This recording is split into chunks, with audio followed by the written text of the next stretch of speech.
Lift operating এ যাব। প্রথম সকালবেলা দিয়ে আমাদের কাজগুলো করতে হবে। প্রথমে লিফট অন করার আগে আমাকে এই জিনিসটাকে চেক করতে হবে যে লিফটটা ফ্রি ঘোরে কিনা। এটার মানে হচ্ছে আমরা ব্রেক চেক। এরপরে আমরা যদি এটা হচ্ছে আমাদের অনেক আগের লিফট, এটা হলো আমাদের মেকানিক্যাল ইউনিট।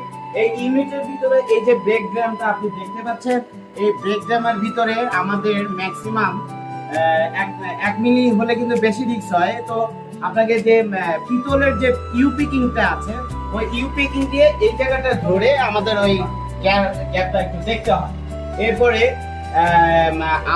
লিফট রানিং মোডে আপনার স্লো স্পিডটা আপনি দেখবেন, দেখে এখানে একটু চেক দিবেন। সাথে লিফটটা একটু আপ করো,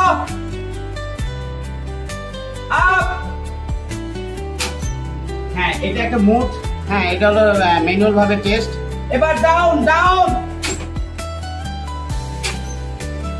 হ্যাঁ, ওকে ওকে, স্টপ। এইটা হলো আমাদেরকে চেক করতে হবে। চেক করার পরে তখন আমরা একটা লিফটের মধ্যে একটা ভরসা পাই যে এটা এখন পারফেক্ট আছে।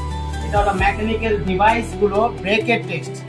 তারপরে আপনি আপনার যেটা দায়িত্ব যে লিফট চালু করতে হবে, কারণ এটা একটা সেফটি।